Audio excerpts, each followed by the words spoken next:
Hi guys, I'm going to read to you your reading homework for this week. The perfect candidate. When Mr. Sorensen announced that the student council election would be next month, Hua heard classmates whispering her name. Hua will be president, said Carlos. Of course she will. She's good at everything, said Keisha, glancing at Hua. I don't know about that, Keisha, said Hua, blushing. No, Keisha's right, Carlos whispered. You get straight A's. You're on the travel soccer team, you play violin, and you're a great dancer. I didn't even fall asleep during your recital last spring. You did too. I had to nudge you awake with my elbow, teased Keisha. Yeah, but that was during Hua's number, Carlos defended. Anyway, my point is that anything Hua does, she does well. Plus, she gets along with everyone. Carlos gave a quick glance to the girl seated behind Keisha and then added in quiet whisper, even the oddballs. What's her name? Lula? She was the girl who had chosen the student handbook for her nonfiction book report in English class. Only Hua had clapped. Face it, Hua, Keisha chimed in. You're smart, talented, and popular. You've got everything it takes to be a great president. Except for time, admitted Hua. Keeping her grades up was her first priority. She practiced violin before school and before she went to bed. To be sure, she played all the right notes during her lessons with Dr. Nashwati.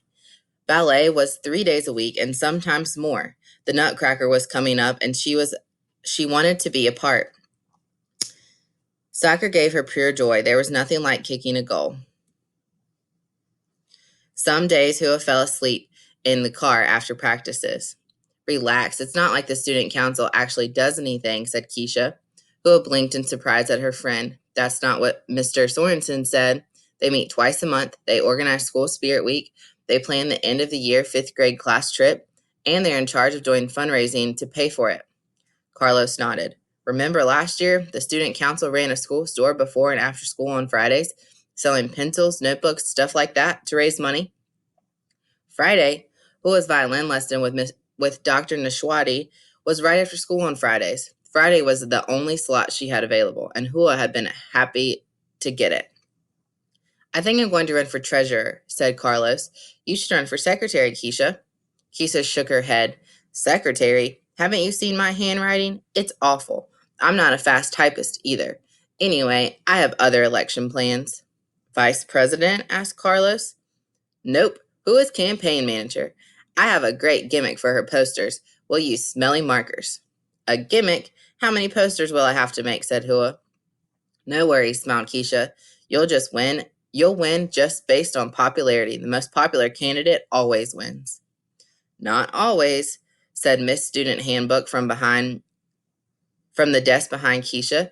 There have been 5 times in United States history when the person elected president wasn't the candidate who got the most votes. It has to do with the Electoral College.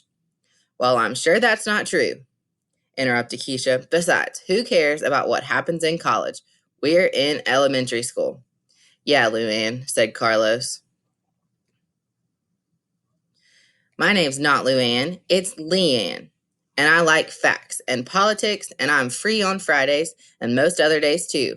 I have some great ideas for Spirit Week and raising money for our class. And, prompted Carlos, and I'm running for student council president too, Leanne announced. Keisha laughed. You?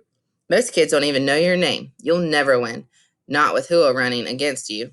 I'm just as qualified as she is, said Leanne. The voters will decide.